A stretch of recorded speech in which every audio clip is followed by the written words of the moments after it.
La façon la plus simple d'utiliser une pièce de monnaie pour allumer un ordinateur serait de localiser ici les connecteurs du panneau avant, puis de faire un court-circuit entre les deux broches d'alimentation. Si vous faites cela, l'ordinateur va démarrer. Mais il existe une façon plus cool d'utiliser une pièce de monnaie pour allumer un ordinateur. Dans cette vidéo, découvrons comment. Nous allons essentiellement traiter notre ordinateur comme une vieille borne d'arcade, où si vous insérez la bonne pièce, eh bien l'ordinateur va démarrer. Je veux dire, si on y arrive, je pense que ce serait vraiment cool. Mais pour y parvenir, nous devons faire un peu de câblage compliqué. Donc, si vous voulez reproduire les étapes, je laisserai des liens vers tous les outils et matériaux utilisés dans cette vidéo dans la description ci-dessous. Le véritable atout est le monnayeur, une technologie fascinante qui convertit les caractéristiques des pièces en signaux numériques, et il ne coûte que 20 $ sur Amazon, ce qui est incroyable. Je pensais que ça allait coûter genre 500 $, je ne sais pas pourquoi. On va l'installer ensemble, mais si vous êtes curieux de savoir comment ça fonctionne vraiment, comme les mécanismes internes, il y a une excellente explication sur une autre chaîne que je mettrai aussi en lien ci-dessous. En résumé, il emploie des LED infrarouges et des phototransistors pour mesurer le diamètre et la vitesse de la pièce insérée. Et il utilise aussi une paire de bobines pour créer un champ magnétique, puis mesurer la perturbation magnétique du matériau de la pièce lorsqu'elle passe à travers. Connaître ces propriétés suffit à distinguer une pièce de 25 cents, d'une de 5 cents ou d'un centime. Installons cela maintenant. Dans la boîte, il est livré avec un ensemble de fils qui se branchent sur ces broches à l'arrière, comme ceci. Et si vous regardez de près, le fil du haut est pour le 12 volts en courant continu, le deuxième est pour le signal pièce, puis la masse, puis le compteur. Nous n'allons pas utiliser celui du compteur. Donc nous allons seulement utiliser ces trois premiers fils, le rouge, le blanc et le noir. Comme il faut du 12 volts, plusieurs options existent, mais j'utiliserai une carte de distribution d'alimentation. Et donc, c'est fantastique si jamais vous avez une alimentation supplémentaire qui traîne, comme celle que vous utiliseriez dans votre ordinateur. Donc si vous prenez le câble de la carte mère de cette alimentation et que vous le branchez juste ici, eh bien tout d'un coup, vous avez accès aux 12 volts, 5 volts et même 3,3 volts plus la masse. Et pour y accéder, tout ce que vous avez à faire, c'est d'appuyer sur ce petit interrupteur. Et puis, il y aura bien sûr de mettre les fils là où vous en avez besoin. Donc, pour câbler cela correctement, nous devons prendre le fil rouge de notre appareil ici et le brancher dans la prise 12 volts de notre carte de répartition, et le fil noir, qui est dans la masse, et le connecter à la masse sur la carte de répartition. Pour préparer nos fils, il suffit de retirer un peu de gaine en caoutchouc pour exposer le fil métallique. Nous allons faire cela pour la masse, pour le 12 volts, et puisque nous y sommes, je vais aussi dénuder un peu ce fil de signal de pièce, le blanc. D'accord ? Donc maintenant, sur notre carte de dérivation, on veut desserrer le plus 12 et la masse ici. J'aime bien plier un peu le fil comme ça. Glissez-le sous la vis molletée puis resserrez-la. Rappelez-vous, c'était le fil rouge, le 12 va sur le 12. Le fil noir, la masse, va sur la masse. Très bien, c'est un début. À ce stade, quand on allume l'alimentation, ceci devrait aussi s'allumer si le câblage est correct. Il est maintenant temps de configurer le sélecteur de pièces. Parce que celui-ci, techniquement, vous pouvez l'entraîner à accepter n'importe quelle pièce. Vraiment n'importe laquelle. Mais pour ce projet, on va le configurer pour qu'il reconnaisse un quarter comme notre bouton d'alimentation. Cette partie est aussi un peu trop compliquée, mais suivez simplement ce que je fais. Nous allons appuyer sur les boutons plus et moins en même temps, jusqu'à ce que nous arrivions à la lettre A. Et maintenant, si nous appuyons sur le bouton de configuration, cela devrait passer à un E. Maintenant, si nous appuyons sur plus ou moins, nous pouvons sélectionner combien de pièces nous voulons que ce lecteur accepte réellement. Et dans notre cas, nous ne voulons qu'une seule pièce. Quand cela affiche 1, il suffit de réappuyer sur le bouton de configuration. L'ensemble d'entraînement est ainsi défini, indiquant combien de pièces on insère pour apprendre à l'appareil à reconnaître un quarter. On laisse à 15 et on appuie encore sur le bouton de configuration.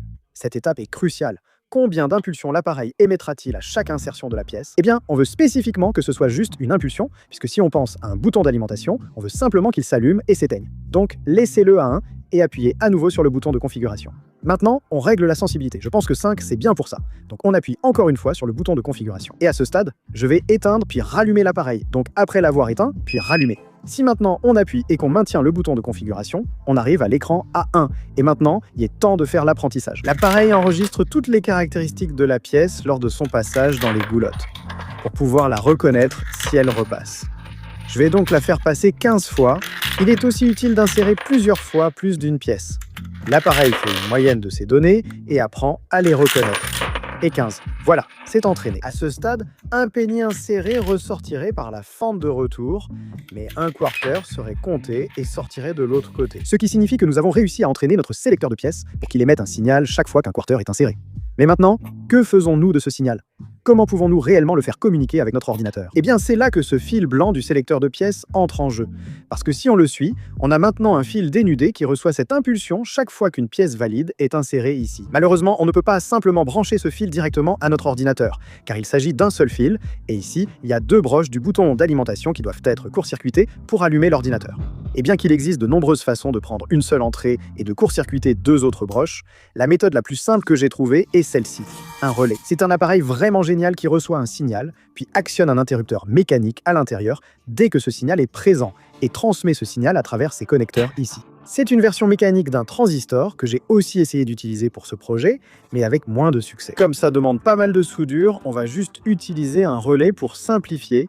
Je vais vous montrer comment le câbler. En regardant le relais côté DC+, DC- et IN, on lui fournit la même alimentation que celle envoyée à cet appareil. On utilisera donc la même carte de dérivation. Donc commençons d'abord par connecter DC+ au 12 volts et DC- à la masse. Et pour faire ça, il nous faut ajouter un peu plus de fil. Il s'agit simplement d'un fil standard de calibre 28. Je laisserai aussi un lien dans la description ci-dessous pour ça. Mais je vais simplement couper deux fils de longueur moyenne, puis dénuder chaque extrémité pour exposer le fil interne. Il serait probablement utile pour moi de coder par couleur lesquels sont positifs et lesquels sont à la masse. Donc, laissez-moi en fait retirer un de ces fils rouges et le remplacer par un fil noir. Mais à la maison, vous pouvez vraiment utiliser n'importe quel fil pour n'importe quoi. C'est juste une bonne habitude. Maintenant, vous aurez probablement besoin d'un tournevis cruciforme plus petit pour cela, mais si vous allez ici, vous pouvez dévisser pour desserrer chacun de ces petits ports ici. Comme ça. Je vais aussi desserrer le port d'entrée. Donc maintenant, nous pouvons insérer notre fil rouge dans l'ouverture du DC+, puis resserrer cette vis pour le fixer jusqu'à ce qu'il soit bien coincé à l'intérieur. Parfait. Et maintenant, nous allons prendre notre fil noir et le mettre dans le DC-. On répète l'opération, on le visse. Au final, ça devrait ressembler à ça. Donc maintenant, si on revient à notre carte de dérivation, assurons-nous qu'elle soit éteinte. Ensuite, on prend l'autre extrémité du fil rouge relié au relais et on la met dans le plus 12, là où l'autre appareil est branché. Donc maintenant, il y a deux fils qui sortent du plus 12. Ensuite, on peut faire la même chose avec la masse. On peut donc dévisser notre masse ici et y insérer l'autre fil noir également. Très bien, parfait. Maintenant, si nous allumons notre carte de dérivation, nous pouvons voir le relais s'activer et notre sélecteur de pièces s'allumer. C'est génial. D'accord, éteignons tout ça à nouveau. Il est maintenant temps de relier le sélecteur de pièces au relais avec ce fil blanc. Donc encore une fois, nous allons prendre ce fil blanc qui sort de notre sélecteur de pièces et le brancher dans le port d'entrée de notre relais.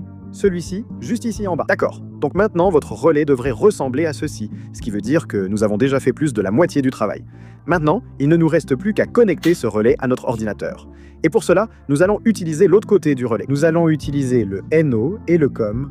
NO veut dire normalement ouvert et NC normalement fermé. On peut définir l'orientation initiale de l'interrupteur. Ici, nous le voulons normalement ouvert. À ce stade, nous devons essentiellement imiter le bouton d'alimentation d'un boîtier PC. Vous savez, quand vous appuyez sur le bouton d'alimentation de votre boîtier PC, il y a un fil qui descend jusqu'à votre carte mère. Maintenant, il y a plusieurs façons de faire cette prochaine étape.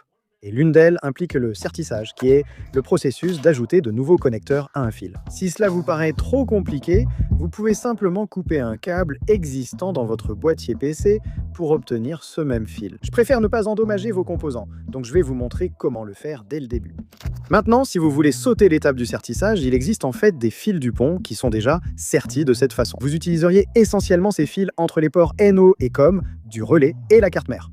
Pour commencer, nous aurons besoin de deux autres longueurs de fils. Je vais les faire un peu plus longs puisqu'ils vont directement à l'ordinateur. Ça devrait suffire. Voilà, deux fils, tout simplement. Pendant ce temps, ici, je vais à nouveau dénuder chaque extrémité pour exposer le fil. Et maintenant, précisément, nous devons prendre la broche Dupont femelle.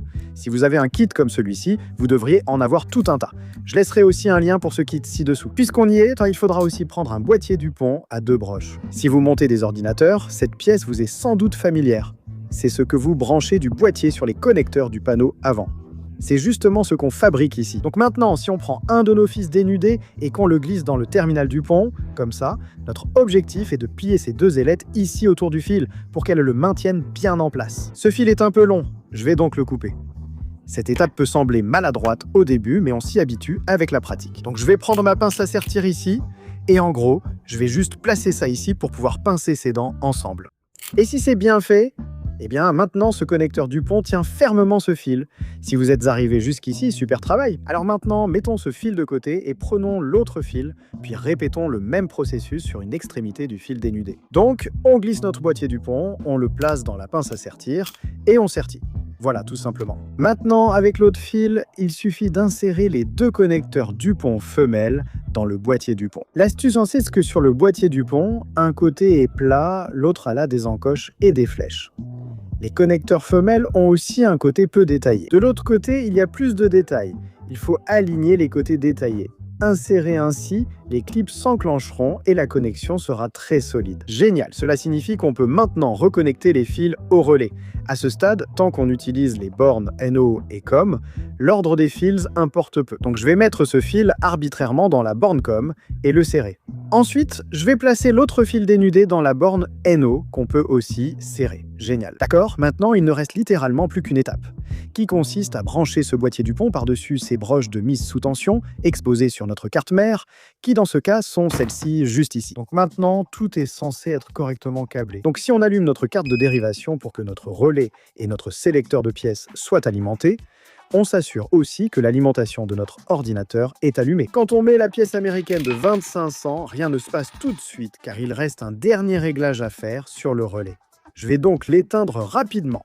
Et il faut en fait changer ce cavalier de H à L. Pour faire ça, il suffit de retirer ce petit morceau et de le déplacer d'une broche vers la droite, comme ça, pour qu'il soit plus près du L que du H. Maintenant, si on rallume tout, qu'on reprend notre pièce américaine de 2500 et qu'on l'insère dans la fente, encore une fois, rien ne se passe.